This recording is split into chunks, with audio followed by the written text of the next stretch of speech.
Tonight, crisis in Cuba. Now been over 12 hours. Why are they so uncomfortable coming forward and just condemning this evil socialist Marxist regime? Lawmakers call on the president to support the biggest backlash against communist rule in 3 decades. And violent crime at an all-time high. You have parents reluctant to allow their little children to go to parks, to go out and play. 2021, now on track for the most shooting deaths in over 20 years. Plus, billionaire history. 3, 2, 1, release. Richard Branson, now the first person to launch into space on his own spaceship. Everything's looking really good and stable. All this and more tonight on Faith Nation.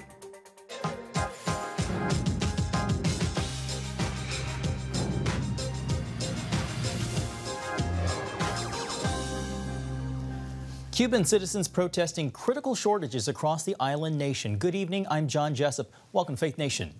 Good evening, I'm Jenna Browder. America stands with the Cuban people. That is the message from the White House tonight. It comes in response to the socialist country's largest demonstrations in nearly 3 decades. National security correspondent Caitlin Burke has the details. Chanting phrases like "we are no longer afraid" and "we want freedom," Cubans took to the streets over the weekend, demanding change from their government. They also garnered quick support from areas like Miami's Little Havana. As the island nation suffers economic crisis, citizens are dealing with shortages of medicine and electricity, plus waiting hours in line just for food and job opportunities. Cuban-American Senator Marco Rubio says ultimately what the people want is freedom, tweeting, quote, "Socialism promises guaranteed food, medicine, and income if you give up your freedom. When, as always, it fails to deliver, you don't get your freedom back. That's why protesters are chanting Libertad." These protests are the largest seen in Cuba since 1994. Dr. Teo Baboon, a Cuban-American entrepreneur and philanthropist, tells CBN News that he's not surprised.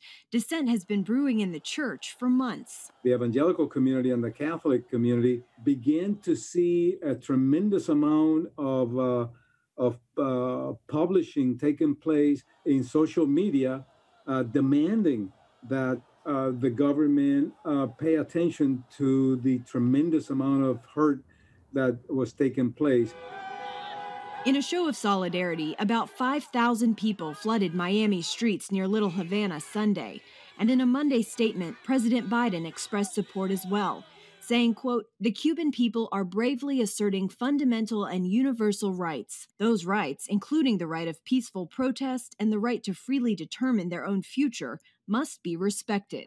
Dr. Baboon says now is the time for the Biden administration to take action. They should start a dialogue with the Cuban government to stop them, to have them stop, or else further sanctions should be introduced against the Cuban government. Senator Rubio wants the communist regime held accountable for decades of repression. We have to make sure that their message today and every day moving forward isn't lost, and that the true nature of this barbaric regime is exposed. Cuba's president blames U.S. sanctions, the pandemic, and the so-called Cuban-American mafia that he says waged social media campaigns calling for demonstrations. Caitlin Burke, CBN News. All right, thank you, Caitlin. Meanwhile, the U.S. is sending a technical team to Haiti as the crisis following the assassination of Haiti's president heats up. The team of FBI and Homeland Security officials' arrival on the island country comes as a third suspect with U.S. ties is under arrest for his role as a suspected mastermind of the assassination. A 63-year-old Florida doctor and Haitian national is accused of planning to take over Haiti as president after hiring Colombian nationals through a U.S.-based security company to carry out the slaying earlier Wednesday in Port-au-Prince. Washington has denied Haiti's request for U.S. troops amid the deepening turmoil. Another sign of the impending pullout of all military forces in America's longest war, the top U.S. commander in Afghanistan has stepped down. General Austin Scott Miller making the symbolic gesture ahead of the August 31st deadline moved up originally from September 11th. The U.S. troops left Bagram Air Base last week, leaving only a scant force. This as the Taliban continues to make advances through the country. Some 800,000 service members served at least one tour in Afghanistan in the 20-year war. About 2,400 U.S. troops died, and an additional 20,000 were wounded. Well, crime in America. This weekend in Chicago alone, 40 people were shot, 11 fatally. And now, amid the country's surge in violent crime, President Biden is speaking out along with the Attorney General about what to do about it. That's right, Jenna. The issue has been a blemish on his perception as a leader. CBN White House correspondent Eric Phillips joins us now. Eric, Biden's approval rating on crime is struggling.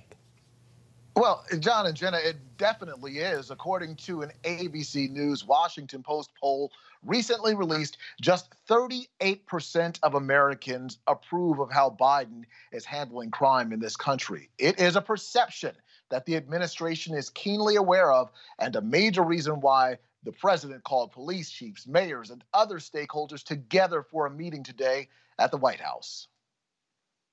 Bullets have been flying with people dying at an increased rate across the country, starting in April of last year to this very moment, and it's ranged in scope. Sadly, just last month, 16-year-old standout high school student Cassius Conglay was shot to death in Northwest D.C. 2 months before, multiple people killed when a gunman opened fire at a supermarket in Boulder, Colorado. The list goes on. The president says his strategy has multiple prongs. Our strategy provides including funding for law enforcement through the American Rescue Plan for states, cities, and to be able to hire police and pay them overtime in order to advance community policing. So what you're seeing is an overall rough time for human beings in this world. And rough times have a tendency to express themselves in theft and substance abuse of all types, and crime. Mike Jones is a retired police chief and public safety expert who's been in policing for 45 years. He says the uptick is not surprising. You have a really hot summer in a really crowded city that's afflicted with a lot of poverty, and what are you going to have? We've just got people who are taking advantage of lax enforcement, less police officers, and people who are more afraid to report. Jones says with the pandemic leaving some 20 million people out of work and businesses closed, the tension of society's problems is escalating. Plus, there's another problem within policing ranks. The problems with retention are the worst I've ever seen. The problems with recruiting are the worst I've ever seen. The president saying more, not less, police are needed, and he hopes to address that along with partners. Another key factor, gun control. Stemming the flow of firearms used to commit violent crimes. It includes the Justice Department creating 5 new strike forces to crack down on illegal gun trafficking. And Mike Jones told me he is in favor of refunding, not defunding the police. Now, among those taking part in today's roundtable, Eric Adams, who recently won the Democratic primary to become the next mayor of New York City. Now, he is against defunding the police, and that may serve as a clear signal that the defund the police strategy is a loser at the polls. Jenna and John. All right, Eric, thank you. And joining us now is Nathan Gonzalez, editor and publisher of Inside Elections. Nathan, welcome. Thank you for coming on the show this evening. Thank you for having me. So only 38% of adults approve of the president's handling of crime. Nathan, how big of a problem is this for the White House and for Democrats? Well, Kenny, I'm actually surprised his disapproval isn't higher, based on, almost half the country doesn't think the president's doing a particularly good job on anything. But this is, Eric did a good job of laying out the current situation. And if we go back to the 2020 election, the defund the police motto or mantra or policy was something that some Democrats believe led to them underperforming, particularly in the House. Crime and safety was the 4th most important issue in the 2020 elections. And of those people who said it was the most important issue, Trump won those voters by more than 70%. So Democrats are aware that moving forward with a defund the police mantra is not the best way to go, and that's why you're seeing the president or the newly elected or the Democratic nominee in New York City and others back away from that because they realize that there are pitfalls with it. Nathan, switching the gears here a little bit to foreign policy, we want to get you to weigh in on the crisis in Cuba. Today, President Biden released a statement reinforcing America's support for the Cuban people. Nathan, where do you see this heading? How are politicians and the parties trying to gain an upper hand on the protests in Cuba? Well, of course, politicians are going to look for anything to get the upper hand. And candidly, I think the worst time to evaluate the political fallout of a situation is when we're in the middle of it.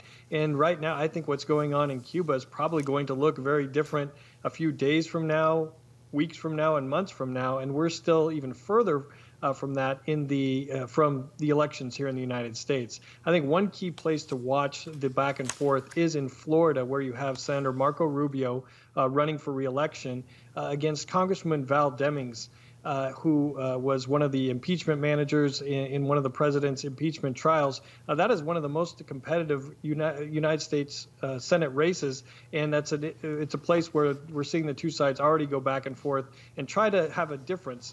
I guess, but the broader point is, by the time we get to a few months from now, I'm not sure how much difference there is going to be on that particular issue. On a related note, we do want to talk to you about the 2022 midterms, Nathan. As of right now, which party do you think has the upper hand? Well, Jenna, it is up for grabs. I mean, fight for both the House and the Senate are on the line. We're talking about such narrow majorities. Republicans just need to gain a single seat in the Senate to get the majority back. Republicans need to gain just 5 seats in the House, which 5 out of 435 is not a lot. And so it's too early. In the Senate, I'm not sure we're ever going to have a clear idea about who has a firm control because the majority is so narrow. And in the House, we're in a holding pattern because we are in a redistricting cycle, and the states have not yet finalized their new congressional maps. So we don't know what the districts look like, and in some places we don't know who the candidates are, and so that process is delayed, but we do know that the majorities are at stake in these midterms. And Nathan, just a few seconds left. Actually, I'm told we gotta go. So Nathan Gonzalez with Inside Elections. We'll have to bring you back for more of your thoughts. Thank you so much for being with us. Thanks, Nathan. Sounds good. Thank you.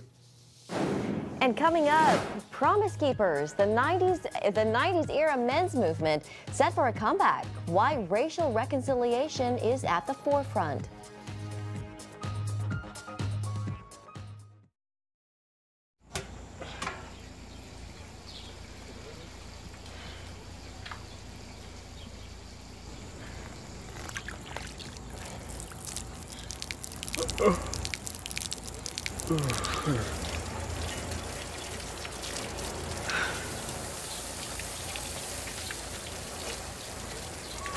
Life is better with a good night's sleep. Get your free DVD or booklet of Protect Your Sleep as the world watches from the outside. It's a big diplomatic tug-of-war here in the Middle East. Go inside the story with Jerusalem Dateline. Israeli archaeologists are talking about a discovery that could change the thinking about the Temple Mount. Join CBN Jerusalem Bureau Chief Chris Mitchell and get the biblical perspective on the events shaping the world. What starts in Israel then ends up going to other places. Watch Jerusalem Dateline Friday night at 8:30 on the CBN News Channel. Life. It's meant to be lived fully. Jesus said it. I came to give you life. Life to the fullest. Life in your family. Life in your finances. Life in your body, mind, and spirit. Life in your everyday.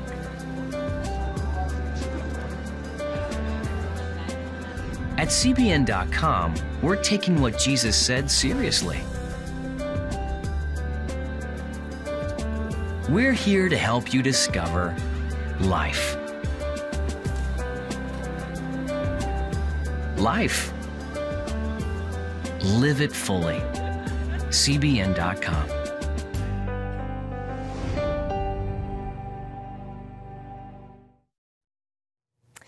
Welcome back. Doctors in Rome are extending the Pope's hospital stay for a few more days as the head of the Catholic Church recovers from surgery.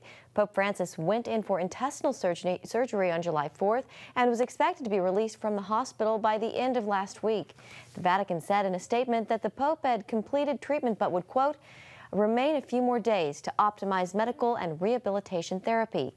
On Sunday, the 84-year-old pontiff looked in good spirits, appearing in public for the first time since the surgery to deliver his weekly prayer, this time from a 10th floor of the hospital balcony.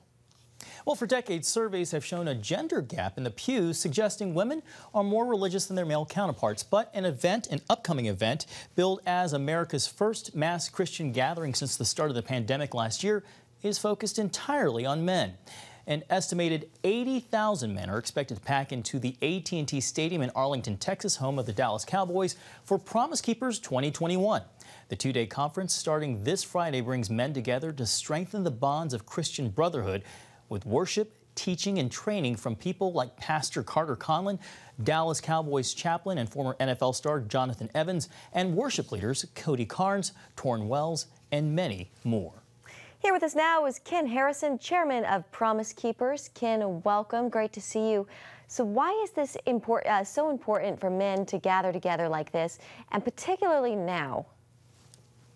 Well, you know, God called the men of Israel to get together 3 times a year back in ancient Israel, just the men alone, because they needed to be reminded of their identity as the chosen people of God. And I think right now we have an epidemic of friendless American males, and we need to get men back together in a community and friendship centered around Christ.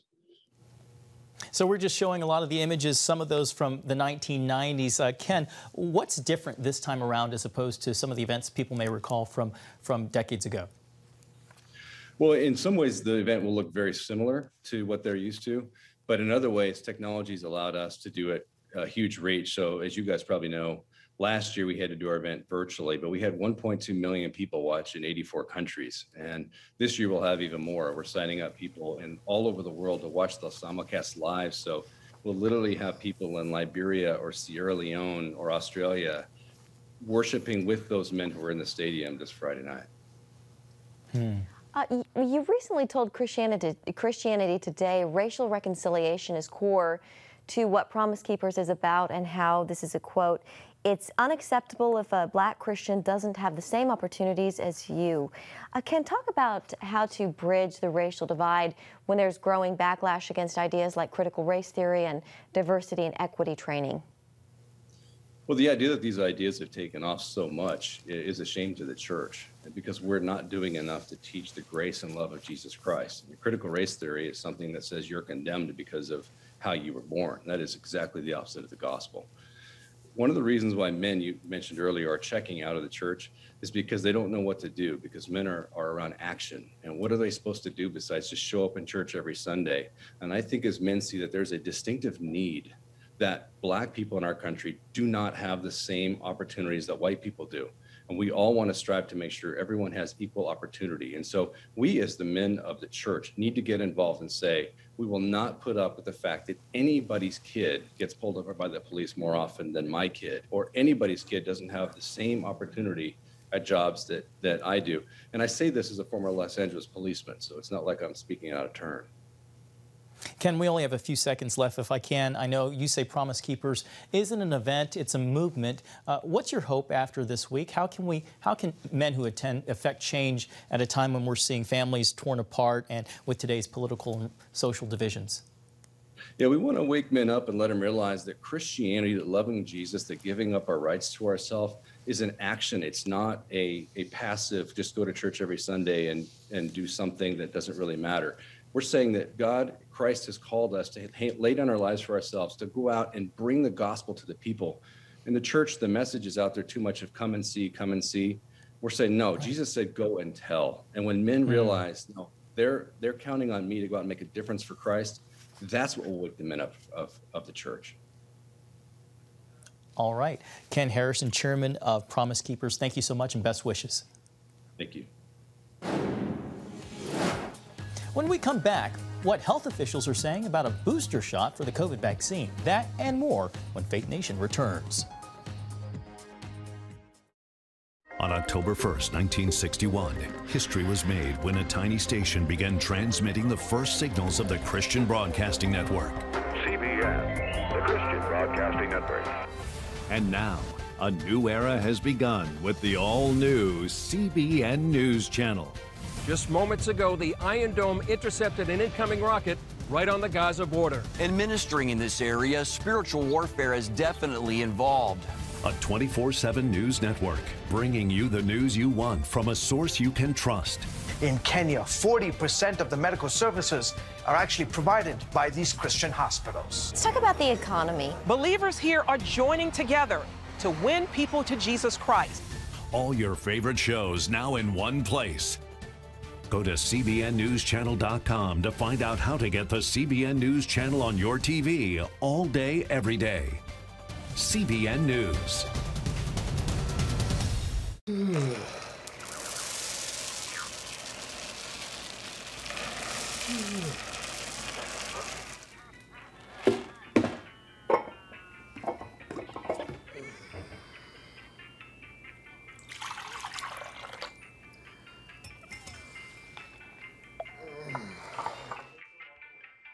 Life is better with a good night's sleep.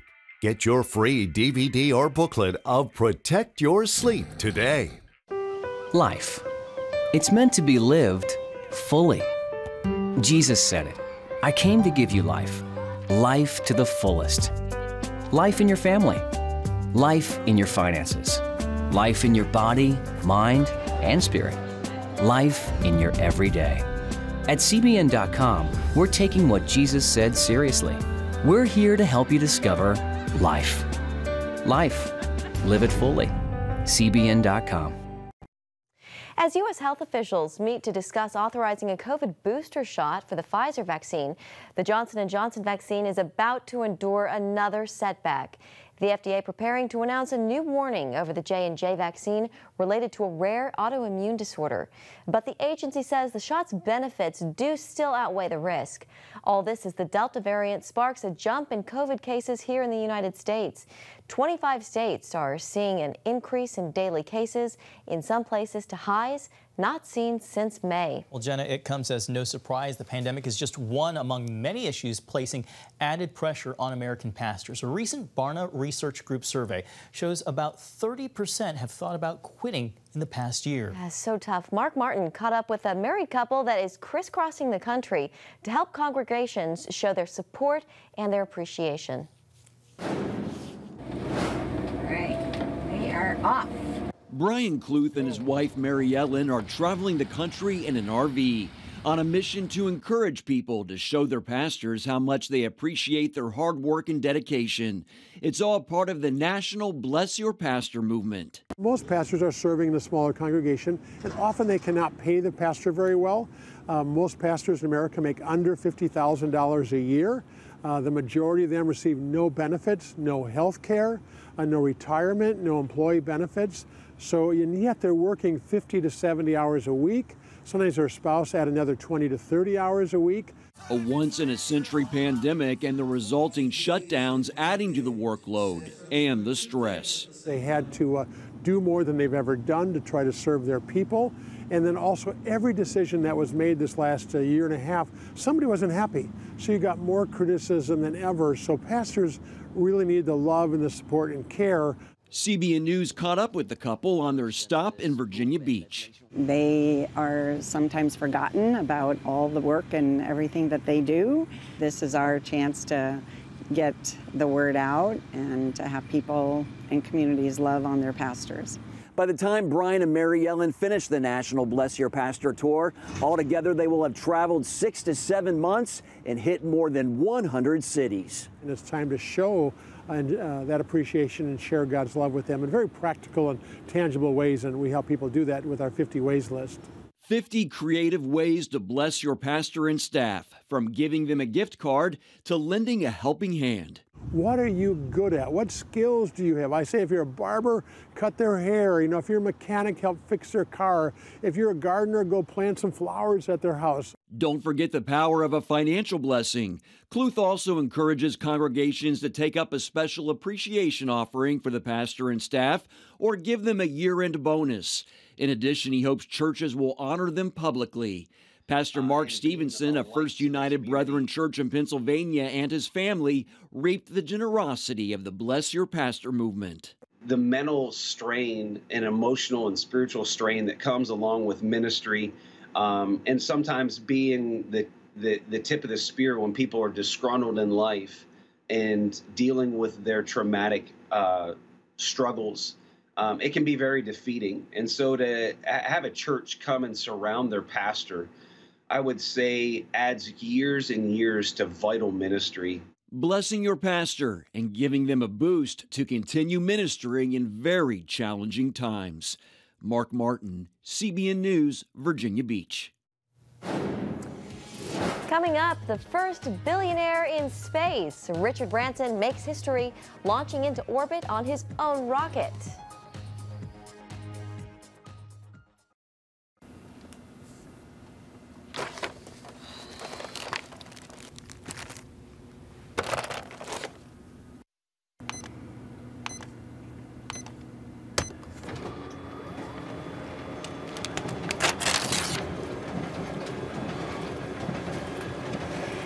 Life is better with a good night's sleep. Get your free DVD or booklet of Protect Your Sleep today. I'm Ephraim Graham, and this is Studio 5. Cruise with me as I discover the good things happening in the world of music, sports, television, and movies. The fact that Ryan Coogler was going to be directing the film, I knew that something special was going to happen. We'll chat with artists at the forefront of entertainment and explore the connection between popular culture and faith. I asked my pastor, I said, well, does that mean I'm supposed to be a preacher? He says, well, no, you already have a pulpit. Wednesday night at 8:30 on the CBN News Channel. Remember for a moment what it was like to be a child. You believed every story you were told. You saw a world full of endless possibilities. What stories will the world's orphaned and at-risk children believe? We believe the Bible tells the only story truly worth believing. We believe that every child should have the opportunity to dream, the chance to take challenges and turn them into possibilities, the chance to stand on the promises of God, to recognize their place in the greatest story ever told. They have their whole lives ahead of them. Theirs is a world of endless possibilities. They are looking for a story to believe. We will tell them that story. Will you join us?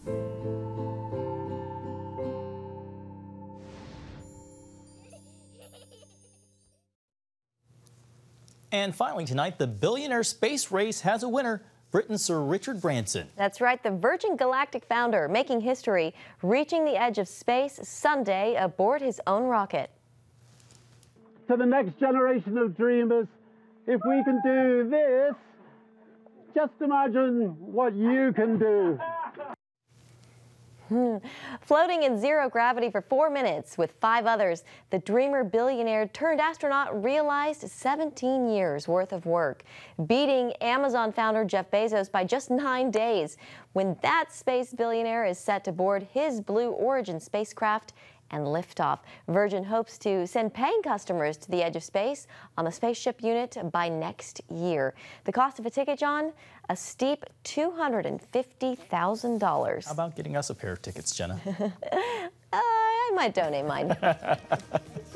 Well, thank you so much for watching Faith Nation. Have a great night.